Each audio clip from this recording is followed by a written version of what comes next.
Transit Sports TV back again. Massive shout out, big up all of you out there who have been part of our rebranding. Come on our live stream on Sunday and 2 weeks ago as well. We finally have unveiled our brand new Transit Sports TV logo, and a lot of people won prizes as well. Shout out to you guys, big up you who were part of that live stream. Yes, I've been keeping away from this topic for a while now. A few of you have been calling me, what do you think about this? I refuse to give my thoughts on this. I decided to do it, but I think it's time now to really talk about it. And yeah, it's pretty simple.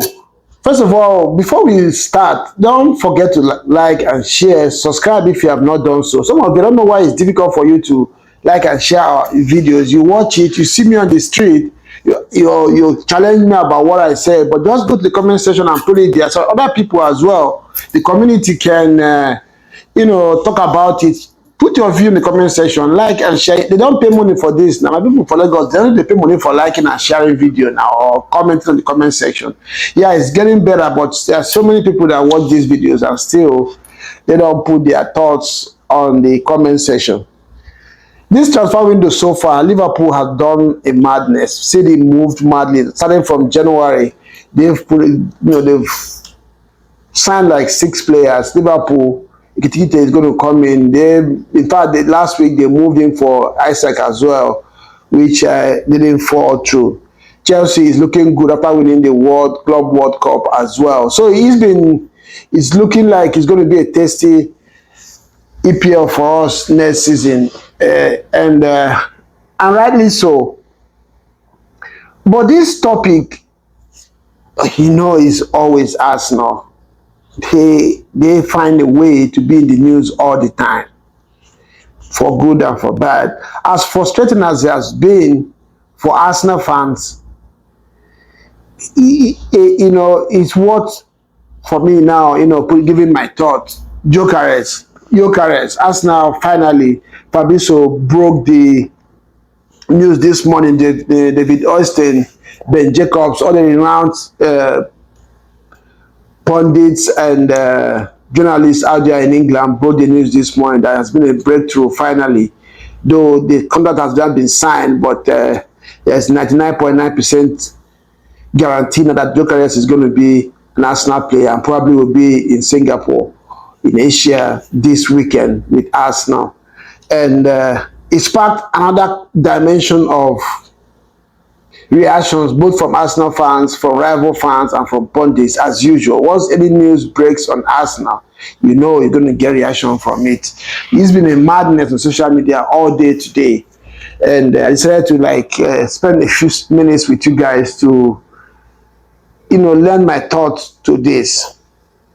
Like I said, it's been frustrating. Some days, as an Arsenal fan, you say, why can't you just pay that extra 2 million? Because there are different kinds of media that have been flying around. 2.5 million is a problem, 1 million, it was all kinds of things. Then after it became to the payment structure, if you are well informed, and there are people, once they hear in the news that rubs their back the way they feel, or the way they want to feel, the way they want to say it, they run with it and start to banter with it. But when you really sit down, you know that some of those things they're running with don't really make sense. And finally, we have come to the conclusion of this saga, and Gyokeres is going to be an Arsenal player. You can take that one to the bank. So like I said, well, sometimes I'll be frustrated about this deal, but when you now sit down, I also think about it. There is something, just like Chelsea, when they started their project 3-4 years ago, a lot of people, including myself, didn't look at it as something that was going to be fruitful. It hasn't still been, but you cannot deny that there have been fruits from it, there have been positives from it. So I think with these Gyokeres, with this transfer window, in fact, in the last 1 or 2 seasons now, if you really are a football person, if you really, really love football and understand how this game is played and managed, Arsenal is beginning to teach the rest of the clubs how to move. They've been very stubborn. They've been annoying a lot of times to fans, to even themselves, even I believe into some of the players as well. the way they have done their business in the transfer market. But I think it's now come to the point where if you really are a football person, you kind of value the way they have moved. They are refused to be bullied, and they identify their players, sold their project, and made these players buy onto it. Just think a little bit back. How many of the players Arsenal have really gone for that any other team has signed ahead of us in the last 2 seasons? I can't remember anyone, except Arsenal walks away. And what that tells you is that not because it's because of the way they have gone about their business. They've identified, I thought I said this 3 years ago, that they're only going to go for players that want to play for Arsenal, not the players that they're going to beg to come play for Arsenal. And because of the way their project is going, a lot of players want to play for Arsenal. And when he said that, people were laughing. It can't even win a trophy, say player, but we can see it now. We saw it with how quickly Gyokeres deal went through. Though they pay a little bit high for that, though you know it's a homegrown England, you know how between English teams.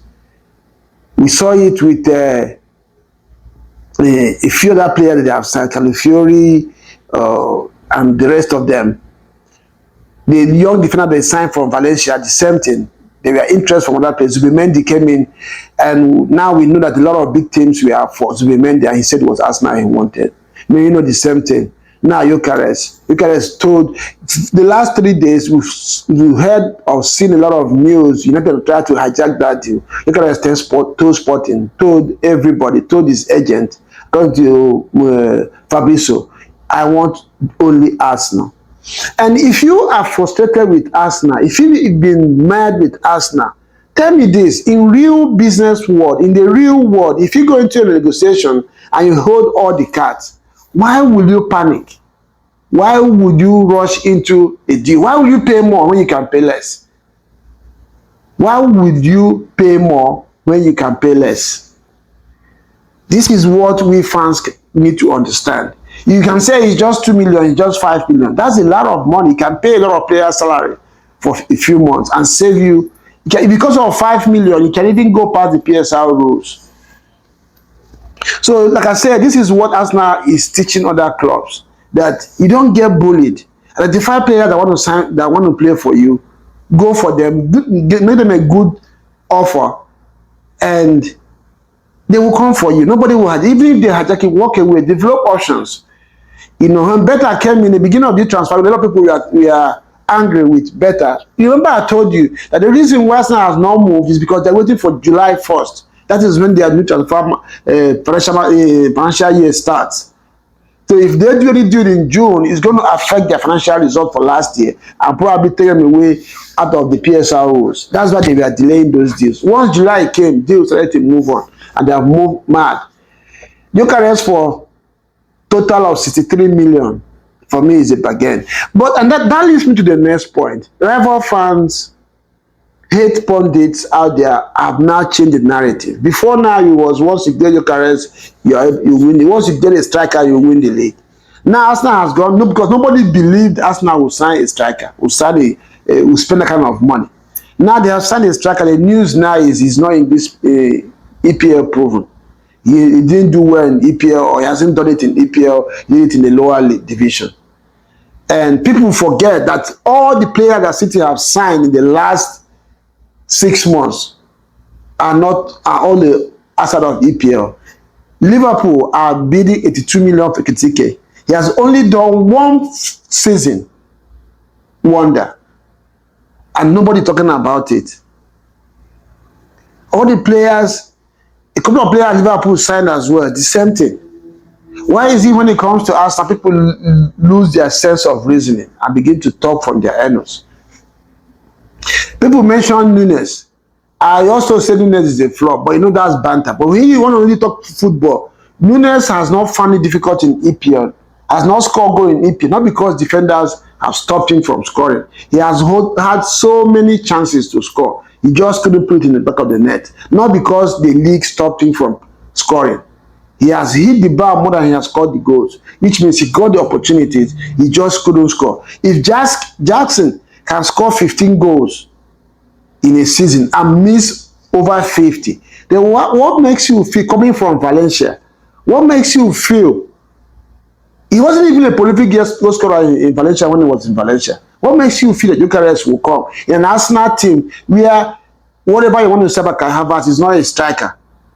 He missed half of the season and he scored 15 goals last season. Then what makes you feel that Gyokeres, seasoned striker, he scored 100 goals in 102 appearances for Sporting in 27 years at the peak of his powers, will not score goals for Arsenal? When you have Saka, potential of having Obelecheze, Noni Madeke, Declan Rice, Odegaard, Waneri, and Gyokeres will not have chances, or will the goal become smaller? Come on now, let's put our. Let me know what you think in the comment section. Do you really think that Gyokeres will be a flop in Arsenal? I'm not going to argue with you. This is my own position. But if you think he's going to flop, what is your reason?